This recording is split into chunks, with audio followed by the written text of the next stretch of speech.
Human I and colourful word. तो जितना हमारे सिलेबस में है वहां से शुरू करते हैं। ओके, पहले आप समझ लीजिए स्पेक्ट्रम क्या होता है। स्पेक्ट्रम ऑफ लाइट, लाइट जिन चीजों से मिलकर के बनती है उसको हम कहते हैं कि वो लाइट का स्पेक्ट्रम है। क्या क्या होता है लाइट में?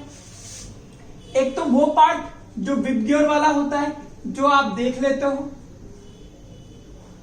इसको हम बोलते हैं विजिबल रीजन, यही आप देख पाते हो। इसमें इंफ्रारेड रेज भी होती है, माइक्रोवेव्स भी होती है, और इधर से रेडियो वेव्स भी होती है। समझना ध्यान से। अल्ट्रावॉयलेट से भी ज्यादा violet, ultraviolet, X rays, gamma rays, ये भी होता है। तो ये हमारे पास लाइट का प्रॉपर स्पेक्ट्रम है। हम इसमें से सिर्फ ये वाला पार्ट देख पाते हैं। जैसे जैसे आप इधर से इधर जाते हो तो लाइट की वेवलेंथ बढ़ती जाती है और फ्रीक्वेंसी कम होती जाती है। तो अगर मैं इसके आधार पे बात करूं तो मेरे को यह पता लग गया कि रेड लाइट की वेवलेंथ ब्लू लाइट से ज्यादा है। लिख लीजिए इसको, पहली बात। इतनी बात समझ में आ गई? ठीक है। और इसको समझने के लिए बेसिक्स में और चीजें समझनी पड़ेगी। लाइट रे आपको पता है कि जब एक मीडियम से दूसरे मीडियम पे जाती है तो अपने मेन पाथ से डेविएट हो जाती है। कौन सी लाइट रे ज्यादा डेविएट होती है, कौन सी लाइट रे कम डेविएट होती है, ये समझ लीजिए। जिसका वेवलेंथ ज्यादा होगा वो कम मुड़ेगी, यानी कि लेस डेविएशन होगा उसका, और उसी का लेस स्कैटरिंग होती है। स्कैटरिंग का मतलब होता है लाइट का बिखर जाना।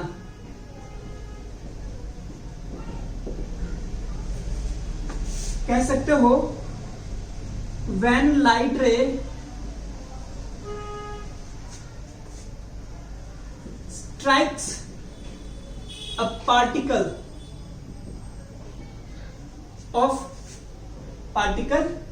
It scattered. तो जिसकी वेवलेंथ ज्यादा है वो मुड़ती भी कम है और बिखरती भी कम है। ये बहुत इंपॉर्टेंट लाइन रहेगी आपके लिए।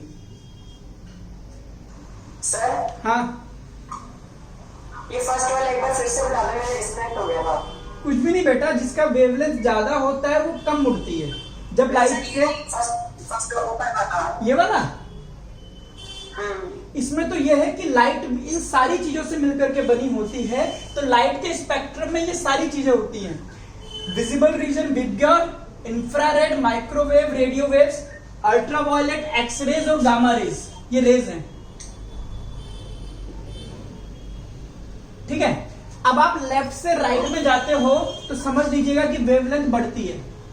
अगर हम विजिबल रीजन की बात करें तो हमें ये दिख रहा है कि वॉयलेट से रेड जाओगे तो वेवलेंथ बढ़ेगी, यानी कि रेड लाइट की वेवलेंथ सबसे ज्यादा होती है, ब्लू लाइट की वेवलेंथ सबसे कम होती है।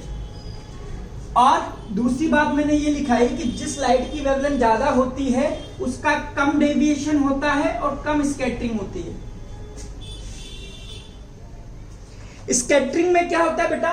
बेसिकली जब लाइट रे आती है तो वो किसी पार्टिकल से टकरा करके बिखर जाती है, इसको हम बोलते हैं स्कैटरिंग। और जब लाइट रे एक मीडियम से दूसरे मीडियम में जाती है तो अपने रास्ते से चलते चलते थोड़ा सा मुड़ जाती है, इसको हम बोलते हैं डेविएशन।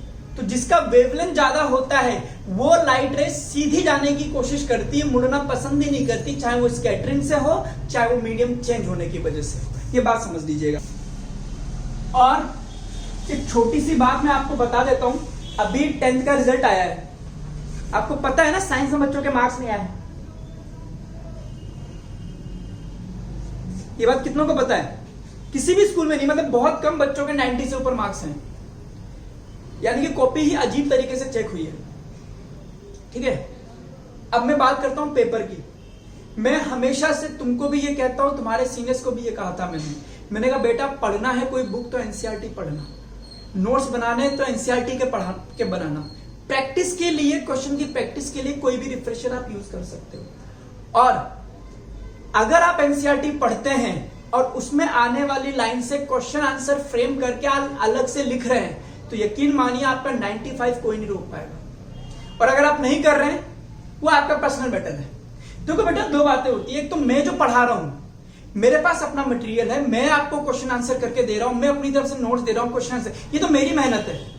बट बच्चे के नंबर तब आते हैं जब वो खुद मेहनत करता है। आप लोग कोई भी क्वेश्चन अगर आप करते हैं आपसे नहीं होता है, रेदर देन इसको डाउट में डालने की कोशिश कीजिए कि क्या मैंने वैसा क्वेश्चन पहले करा रखा है, पहले उसको कीजिए। सपोज करो आपने कोई लाइट का कोई क्वेश्चन है, मिरर का कोई न्यूमेरिकल है, आपसे नहीं हुआ, छोड़ दो, डाउट में मत दोगी। अभी आप मेरा रजिस्टर खोलिए और उसमें जो क्वेश्चन करा रखे हैं उनको कर लीजिए। सपोज करो मैंने कनकेव मिरर के या इमेज फॉर्मेशन के 5 क्वेश्चन करा रखे हैं, इन 5 को करके देखिए, पहले समझिए इनको ढंग से। जब आप ये 5 कर लेते हैं फिर आप इस क्वेश्चन को दोबारा कीजिए, फिर भी नहीं होता है तब आप इसको डाउट में डालिए। ये होता है तरीका पढ़ने का, ये होता है तरीका। ये 11th में भी होता है, 12th में भी होता है और आगे भी होता है।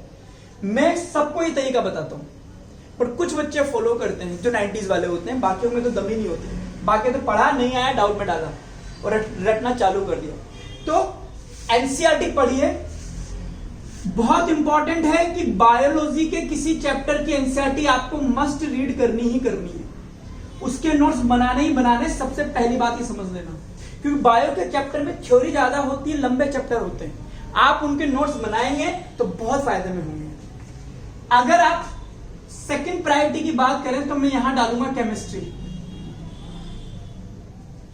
केमिस्ट्री के नोट्स भी बनाने इंपॉर्टेंट है। अगर आप फिजिक्स के नहीं बना पाते हैं अलग से तो कोई दिक्कत नहीं है, क्योंकि फिजिक्स में थ्योरी कम है, तो जिसकी थ्योरी ज्यादा है उसके नोट्स आपको अपने भी बना लेने हैं। मेरे तो मिलेंगे बट अपने भी बना लो, वो एक अच्छी बात है। आप में से मैं एनसीईआरटी का पेज नंबर बोलता हूं कि पेज नंबर 1 बताइए, 2 बताइए, किसी का डाउट नहीं होता। मुझे नहीं पता क्या, मुझे पता है आपने एनसीईआरटी पढ़ी नहीं है, डाउट कहां से निकलेंगे। वो सिर्फ एक ही बच्चे ने पढ़ा था जिसने एक डाउट पूछा था बस, बाकी किसी ने एनसीईआरटी पढ़ी नहीं है। अगर आप ये चोरी कर रहे हैं तो यकीन मानिए आप पकड़े जाने वाले हैं। मेरा कुछ नहीं जाएगा, 10th आपकी मेरी थोड़ा ना यार, ठीक है। तो थोड़ा सा हिसाब से। और अगर आप ये वाला जो चैप्टर पढ़ रहे हैं ना, इसके भी नोट्स बनाइए। इसमें पीछे की तरफ मैंने पेपर देखा था कल, टिंडल इफेक्ट से बहुत क्वेश्चन आए, स्कैटरिंग से क्वेश्चन आए जो एनसीईआरटी में जिनका आंसर लिखा हुआ है, मेरे नोट्स में नहीं था। मैंने यहां मुंह से बोल के बताया होगा, बट बच्चा मुंह से बोली हुई चीज तो भूल जाता है ना। ध्यान रखिए, पेपर आपका है, आपको चिंता करनी है ज्यादा से ज्यादा। चलिए, मैं तो आपको पढ़ा के निकल जाऊंगा। 10th है, 9th नहीं है। और जितने लोगों की आत्मा अभी भी 9th में भटक रही है तो कृपया आत्मा को बुला लें। चलिए, तो मैंने यहां पे आपको 2 बातें बता दी हैं। अब एक एक करके हम बात करते हैं। नोट्स आपको मैंने भेजे नहीं है, ठीक है, ओके। तो पहला नोट्स में मेरे जो क्वेश्चन होता है, मैं नोट्स यहां से खोल दूं क्या एक बार नोट्स? एक सेकंड रुकना। Yes sir. ओके, तो यहां से हम देखते हैं सिलेबस में हमारे यहां से, यहां से सब स्क्रीन पे देखना। पहला क्वेश्चन बोलता है, what do you understand by the spectrum of white light. तो कहते हैं कि व्हाइट लाइट जिन 7 कलर से मिलकर के बनी होती है, ठीक है, उसको हम बोलते हैं कि वो उसका स्पेक्ट्रम है। अब स्पेक्ट्रम मिलता कैसे है उसको देखना, एक बार बोर्ड पे देखना। आइए, क्या होता है, हम इसके लिए प्रिज्म का यूज करते हैं। प्रिज्म क्या होता है, एक ट्रांसपेरेंट मीडियम जो होता है वो ग्लास की ट्रायंगुलर शेप में कैद कर लिया जाता है। इस तरह के स्ट्रक्चर को हम बोलते हैं प्रिज्म। अब जब लाइट रे आपने डाली, एक व्हाइट लाइट रे डाली आपने इस तरह से, सुनना, मुझे पता है ये लाइट रे एयर से ग्लास में जा रही है, और अगर मैं इसका नॉर्मल इधर खींच लेता हूं तो लाइट रे टुवर्ड्स नॉर्मल मुड़ेगी इस तरह से। अब मुड़ने की बात आती है तो कौन सी लाइट सबसे कम मुड़ती है? रेड लाइट, क्योंकि रेड लाइट का वेवलेंथ सबसे ज्यादा होता है, तो रेड लाइट तो ऑलमोस्ट सीधी निकलेगी। और सबसे ज्यादा कौन सी लाइट मुड़ेगी? Blue light. ये देखिए, और ये रही आपके पास ब्लू लाइट। तो ब्लू लाइट यहां आती है, रेड लाइट यहां आती है। इसका ओरिजिनल पाथ ये था, ये देखिए रेड लाइट का डेविएशन इतना हुआ है, ब्लू लाइट का डेविएशन इतना हुआ है, और बीच वाली लाइट को मैं मान लेता हूं येलो है। ये देखिए, तो सबसे कम मुड़ी है रेड लाइट, फिर येलो और फिर ब्लू। वजह यह है कि रेड लाइट का वेवलेंथ सबसे ज्यादा है, इसीलिए इसका डेविएशन कम है। इसी तरह से सातों लाइट आपस में अलग अलग हो जाती है। वॉयलेट लाइट अलग हो जाएगी, रेड अलग हो जाएगी। अब जब ये सेकंड वाले से निकलेगी तो ये ऐसे निकल जाएगी, इस तरह से। अगर आप नीचे से लिखना शुरू करोगे तो नीचे आएगा वॉयलेट, फिर इंडिगो, फिर ब्लू, फिर ग्रीन, फिर येलो, फिर ऑरेंज और फिर रेड। इस तरह से आपको ये नंबर मिलते हैं। सबसे नीचे violet, indigo, blue, green, yellow, orange और रेड। इस तरह से लाइट का 7 कंपोनेंट कलर में बट जाना डिस्पर्जन कहलाता है। What is dispersion of light? Splitting of white light. Dispersion का मतलब क्या है? Splitting of white light. कब? जब ये एक मीडियम से दूसरे मीडियम में एंट्री करती है, जैसे प्रिज्म। इस प्रोसेस को हम बोलते हैं डिस्पर्जन। और रेड लाइट इतना मुड़ी है अपने मेन पाथ से, इसको हम बोलते हैं एंगल ऑफ डेविएशन। लाइट रे ऐसे जा रही थी ना, बट वो ऐसे मुड़ गई रेड वाली, तो अपना जो ओरिजिनल पाथ छोड़ करके मुड़ी है, इसको हम बोलते हैं एंगल ऑफ डेविएशन।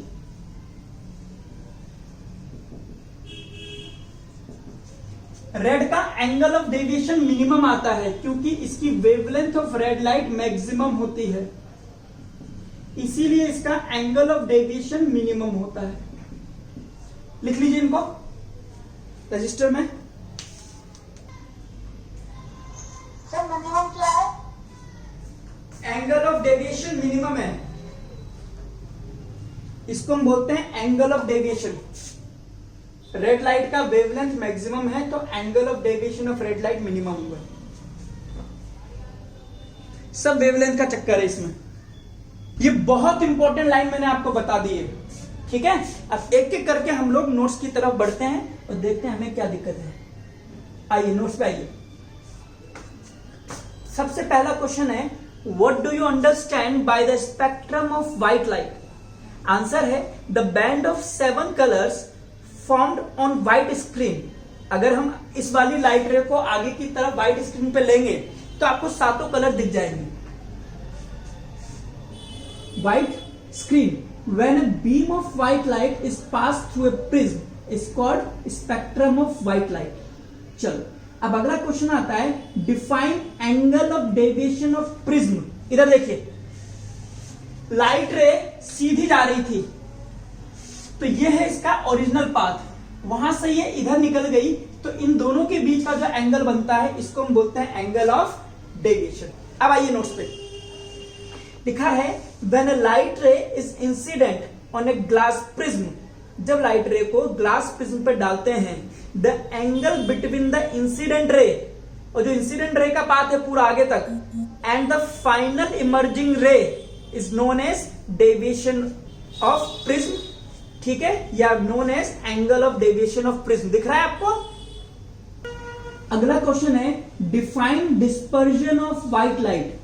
डिस्पर्जन का मतलब splitting of white light into 7 component colour. कब? जब वो प्रिज्म से निकलती है। पढ़ते हैं, when a white light is incident on a transparent medium like a prism, the splitting of light into 7 component colors is known as dispersion of white light. कोई दिक्कत इसमें? चलिए अब बोर्ड पे देखिए। बेटा ये कुछ जरूरी नहीं है कि डिस्पर्जन प्रिज्म से ही मिले। आपने देखा होगा कभी वाटर पार्क में वैसे ही 7 कलर दिख जाते हैं आपको। इवन आप स्केल से देखते हो तो भी 7 कलर दिख जाते हैं। क्यों? क्योंकि लाइट रे जैसे ही एक मीडियम से दूसरे मीडियम में जाती है तो वो मुड़ जाती है।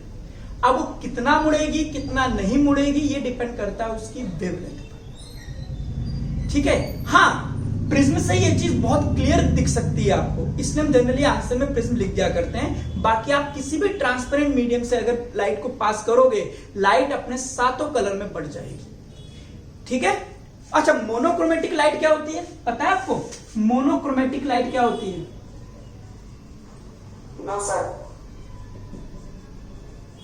मोनो का मतलब होता है सिंगल या एक, क्रोम का मतलब होता है कलर, लाइट का मतलब लाइट। तो एक कलर की लाइट को हम बोलते हैं मोनोक्रोमेटिक लाइट। जैसे blue light monochromatic, red light monochromatic. लेकिन व्हाइट लाइट मोनोक्रोमेटिक नहीं है, क्योंकि व्हाइट लाइट में 7 कलर जुड़े हुए होते हैं। चलिए आगे बढ़ते हैं।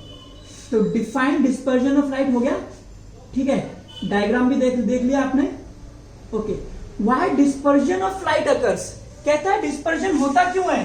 क्यों? क्योंकि हर एक लाइट की वेवलेंथ अलग अलग है, और वेवलेंथ अलग होने की वजह से सबका एंगल ऑफ डेविएशन अलग अलग है, और एंगल ऑफ डेविएशन अलग होने की वजह से सारी लाइटें अलग अलग मुड़ती हैं, जिससे वो अलग अलग हो जाती है। क्लियर? चलिए पढ़ के देखते हैं एक बार। When a white light is incident on a transparent medium like a prism, अच्छा ये तो पढ़ लिया, नीचे वाला why dispersion of light occurs? The dispersion of white light occurs because the angle of refraction यानी कि angle of bending, जिस एंगल से मुड़ता है, of different color is different, अलग अलग मुड़ता है, due to the क्यों? क्योंकि due to their different wavelength when passing through a glass prism. Clear? इसलिए डिस्पर्जन होता है।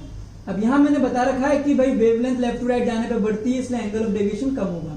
रेड लाइट जो होती है ये सबसे कम मुड़ती है, क्यों? क्योंकि इसका वेवलेंथ ज्यादा होता है। और वोलेट लाइट सबसे ज्यादा मुड़ती है, क्यों? क्योंकि इसका वेवलेंथ सबसे कम होता है। यही चैप्टर की पॉइंट है। आगे बढ़ते हैं। ओके, आगे बढ़िए। Newton's classical experiment. न्यूटन ने क्या करा? उसने एक प्रिज्म लिया इस तरह से, और इसने कहा इस प्रिज्म से मैंने लाइट डाली तो ये 7 कलर में बढ़ गई। बहुत अच्छी, बहुत सुंदर। फिर न्यूटन ने क्या करा? एक और प्रिज्म लिया सेम, और उसको उल्टा रख दिया इसी के साथ। तो जहां पर ये 7 लाइटें हैं, अगर इस वाले प्रिज्म ने लाइटों को ऐसे क्लॉकवाइज घुमाया है, क्योंकि मैंने कहा था कि लाइट रे को अपने ब्रॉडर एंड की तरफ घुमाता है, मैंने बोला था ना लाइट रे ब्रॉडर एंड की तरफ मुड़ती है। ऐसे ही प्रिज्म का ब्रॉडर एंड नीचे है, तो इसने लाइट को क्लॉकवाइज घुमा दिया।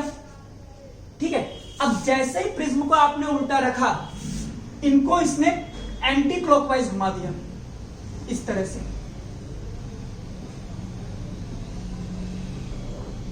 और ये लाइट ऐसे निकाल दी, यानी कि फिर से कंबाइन कर दिया।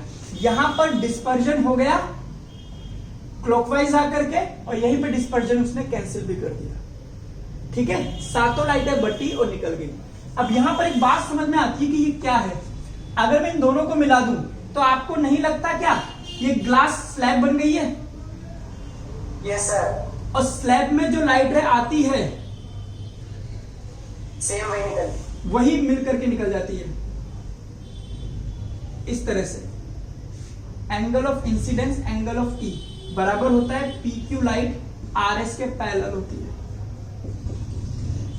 यानी कि जब आप स्लैब में से गुजारते हो लाइट को तो कोई भी डिस्पर्जन नहीं होता। ठीक है, इसमें इंसिडेंट है बेटा, स्लैब तो बता रहा हूं बेटा, कौन सा वाला बता, ये जाइए। हाँ, तो स्लैब में जो हमने करा था, चलो मैं स्लैब बना देता हूं दूसरे तरीके से। पिछली क्लास में स्लैब करा था ना हमने, इस तरह से स्लैब थी हमारे पास, लाइट रे इंसिडेंट हुई, ऐसे आई और ऐसे चली गई। ये हमने पढ़ा था, P Q RS। जब आप स्लैब की बातें करते हो तो स्लैब में क्या होता है, incident light is parallel to emergent light, ठीक है, इसमें कोई डिस्पर्जन नहीं होता। जबकि प्रिज्म में क्या होता है, प्रिज्म में लाइट डालो डिस्पर्स होके बाहर निकलती है ना, यहां पर डिस्पर्जन होता है। और इसने इस तरह से दो प्रिज्म मिलाकर के एक स्लैब ही तैयार कर दी थी, इसीलिए डिस्पर्जन इसको नहीं मिला। ठीक है, अब एक बार पढ़ते हैं क्या क्या क्वेश्चन है इसमें। पहले बना लीजिए इसको। ये क्वेश्चन पिछले साल पूछा था कि स्लैब और प्रिज्म से जब लाइट रे गुजरती है तो क्या डिफरेंस आता है। तो स्लैब में डिस्पर्जन नहीं होता और प्रिज्म में होता है। चलिए, बट वही बात है, रटना मत, पढ़ते हैं। अगला क्वेश्चन है पेज नंबर 4 पर। How 7 coloured ray of spectrum can be recombined to give back white light. कि अगर आपके पास 7 कलर अलग अलग हो जाते हैं तो उनको फिर से मिलाने का क्या तरीका है और ऐसा होता क्यों है। तो लिखा है the 7 coloured rays of spectrum can be recombined by using a second identical prism in an inverted position। ये बड़ा इंपॉर्टेंट लाइन है, इन्वर्टेड पोजीशन में रखना है, आइडेंटिकल। इसका inverted with respect to the first prism.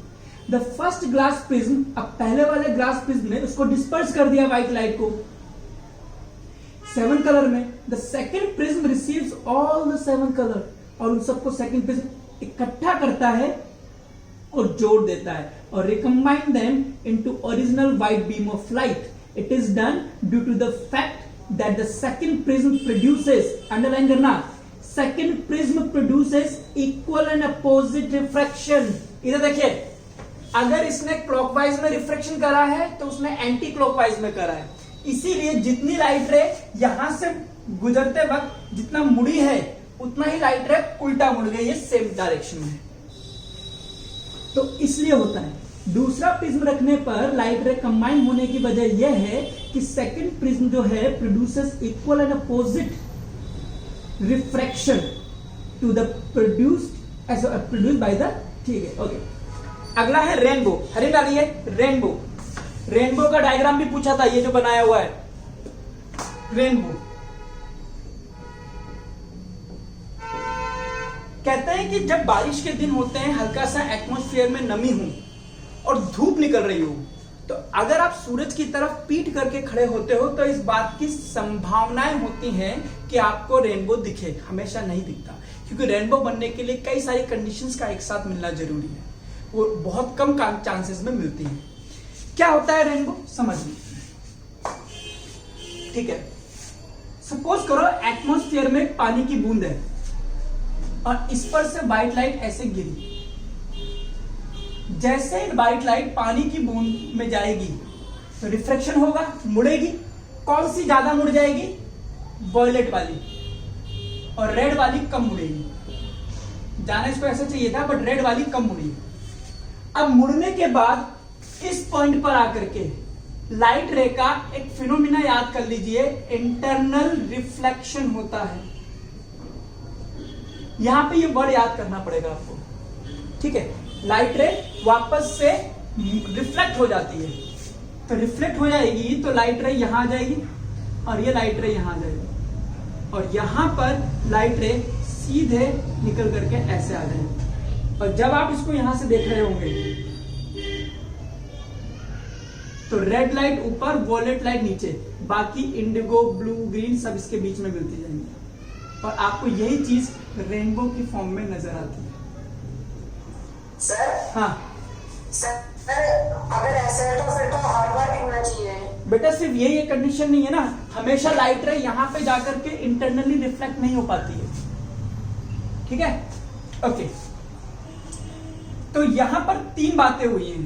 पहला, यहां पर लाइट रे 7 कंपोनेंट कलर में बढ़ गई है इस तरह से, तो यहां पर हुआ डिस्पर्जन। यहां पर लाइट रे आकर के इंटरनल रिफ्लेक्शन हुआ, और फाइनली यहां पर आकर के फिर से रिफ्रैक्शन हो गया। अच्छा, यह बात भी सही है कि ये डिस्पर्जन भी एक्चुअल में रिफ्रैक्शन ही है। बट सातों कलर बढ़ गए, इसलिए मैंने इसको नाम दे दिया डिस्पर्जन। तो 3 स्टेप फिनोमिना हो गया। सबसे पहले क्या हुआ, डिस्पर्जन ऑफ लाइट, फिर हुआ इंटरनल रिफ्लेक्शन, 12th में पढ़ेंगे इंटरनल रिफ्लेक्शन क्या होता है, और तीसरा टाइम में ये रिफ्रैक्शन हो गया। रिफ्रैक्शन, हाँ, और आपको जो इंद्रधनुष दिखता है उसमें रेड लाइट आपको बाहर की तरफ दिखती है, ऊपर की तरफ रेड और अंदर की तरफ वॉयलेट। बना लीजिए इसको, अब पढ़ के देखते हैं इसमें थ्योरी क्या कहती है हमारी।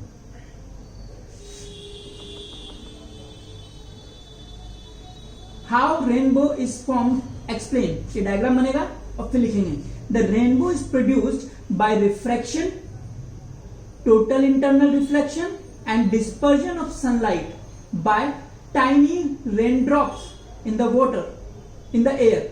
The water droplet act like a small prism. तो मान सकते हो छोटे प्रिज्म की तरह बिहेव कर रही है। They refract and disperse the incident light. वो आने वाली लाइट को डिस्पर्स कर देती है, मतलब सातों कलर में बांट देती है। Then reflect it internally, और फिर इसको वापस से इंटरनली रिफ्लेक्ट कर देती है, और फाइनली रिफ्लेक्ट एक बार फिर से करती है। When it comes out of the raindrop, due to the dispersion of light and internal reflection, different colors reach the observer's eyes and rainbow is formed. कोई दिक्कत इसमें? हेडिंग डालिए, wavering and flickering of objects. Wavering and flickering of objects, यानी कि आपको कुछ object हिलते ढुलते झिलमिलाते हुए नजर क्यों आते हैं। इसमें पहली चीज समझिए, अगर आप बात करते हो कहीं पर आग लगी हुई है, ये तो क्या होता है बेटा, आग जहां पर लगी होती है, जहां पर फ्लेम होती है, इस तरह से ये आसपास का एरिया जो होता है ये हो जाता है हमारे पास लेस डेंस, यानी कि रेयर मीडियम, क्योंकि टेम्परेचर की वजह से पार्टिकल दूर दूर होते हैं, और ये वाला एरिया हो जाता है डेंसर। और यहां कोई ऑब्जेक्ट आपको देखना है, आप यहां पर, तो यहां से जो लाइट रे आती है डेंसर से रेयर आती है, मुड़ जाती है, फिर मुड़ती है, फिर मुड़ते हुए आंखों में आती है, और आपको लगता है कि ये लाइट रे यहां से आ रही है, तो इसकी एक इमेज आपको यहां मिलती है। अब चूंकि लाइट रे, सॉरी, ये जो आग है, आग एक कांस्टेंट रेट से नहीं जलती, कभी ज्यादा जल गई, कभी कम जल गई, कभी हल्की सी जल गई, इसीलिए यहां के मीडियम की डेंसिटी लगातार बदलती रहती है। इसलिए आने वाली लाइट एक पाथ को फॉलो ही नहीं करती है, कभी वो ज्यादा मुड़ गई, कभी कम मुड़ गई, कभी यहां से कभी यहां दिख गई, फिर इसकी इमेज आपको यहां दिख गई, फिर कभी ऐसे मुड़ करके ऐसे चली गई, तो कभी यहां आ गई। तो इस तरह से ये ऑब्जेक्ट की कई बार हर एक मूवमेंट पर अलग अलग इमेजेस आपको दिखती हैं, इसी को बोलते हैं wavering and flickering of object. बना लीजिए जो जितना समझ में आया आपको, फिर आगे हम इसकी थ्योरी पढ़ते हैं। क्वेश्चन है, why wavering and flickering of object seen through a turbulent stream of hot air rises above a fire. एक ऐसी जो हवा की ब्रीज जो फायर के आसपास से आती है। ओके, कहता है the air just above the fire become hotter and दस लेस डेंस, यानी कि यहां के आग के आसपास वाली जो एयर होती है वो कम डेंस होती है। Then the cooler air above it, और आसपास जो दूर वाले होते हैं या इसके ऊपर कोई एयर हुई वो सब ठंडी होती है कंपैरेटिवली। देयरफॉर अंडरलाइन करना, ड्यू टू एटमॉस्फेरिक रिफ्रैक्शन, यहां पर यह वर्ड दिया जाता है, बहुत इंपॉर्टेंट वर्ड है, एक लाइन में कई चीजों का आंसर लिखा जाता है, ड्यू टू एटमॉस्फेरिक रिफ्रैक्शन।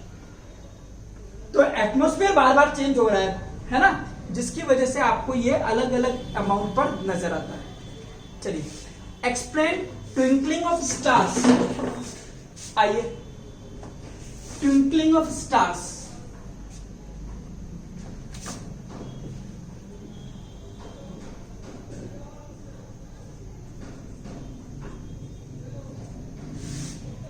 क्या होता है, हमारी अर्थ पे आसपास एटमॉस्फेयर होता है, और बेटा एटमॉस्फेयर की डेंसिटी बार बार चेंज होती रहती है। कभी ये ज्यादा ये आपके पास रेयर हो जाएगी, ये डेंसर, ये और डेंसर, बार बार चेंज करता रहता है। अगर कोई स्टार यहां पर है और यहां से कोई सनलाइट आती है तो वो मुड़ती मुड़ती आती है और ये आपकी आंखों में चली गई। अब आपको लगेगा कि ये लाइट रे यहां से आ रही है, तो आपको इसकी एक इमेज यहां नजर आएगी। अगले ही मोमेंट पर इसकी डेंसिटी चेंज हो जाती है, तो ये जिस लेवल से मुड़ रहा था वो मुड़ना भी इसका कम हो जाता है। और अब आपको इसकी एक इमेज यहां नजर आएगी। ठीक है, एक तो ये बात कि due to regular changes in atmosphere, plus कभी कभी ये लाइट रे आपकी आंखों में आती है और कभी कभी आ ही नहीं पाती। तो जब वो आती है, या यूं कहें जब ज्यादा लाइट रे आती है तो वो आपको ब्राइट दिखता है, और जब वो कम लाइट रे आती है तो वो आपको थोड़ा डल दिखता है। तो ये ट्विंकल सा नजर आता है, क्योंकि एटमॉस्फेरिक रिफ्लेक्शन होता रहता है बार बार। पढ़ के देखते हैं एक बार, पहले बना लीजिए इसको आप। Explain the twinkling of stars. The twinkling of a star is due to the atmospheric refraction of star's light। अगर एक लाइन में आंसर लिखना है तो आंसर सिर्फ इतना लिखा जाएगा। अब इसको एक्सप्लेन करते हैं। The continuously changing atmosphere refracts the light from stars by different amounts। अलग अलग अमाउंट में ये डिफ्रेक्शन करती है। From one moment to next, हर एक मोमेंट पर, कभी ज्यादा कभी कम, ऐसे। The apparent position of star is slightly different, थोड़ी सी अलग नजर आती है हमें from the actual position. This apparent position of star fluctuate. अभी फ्लक्चुएट क्यों कर रहा है, इसकी वजह देखिए, due to continuously changing atmosphere. उससे क्या होता है कि the star light reaches our eyes. जो आंखों में हमारे पास लाइट रे आ रही है, कभी वो इंक्रीज कर जाती है, कभी वो डिक्रीज कर जाती है लगातार। And the star appears to twinkle at night. और हमें ऐसा लगता है कि ये रात में ट्विंकल कर रहा है। ठीक है, अब बात ये आती है कि स्टार ट्विंकल करता है बट प्लेनेट या मून क्यों नहीं करता है, उसकी भी वजह समझिए।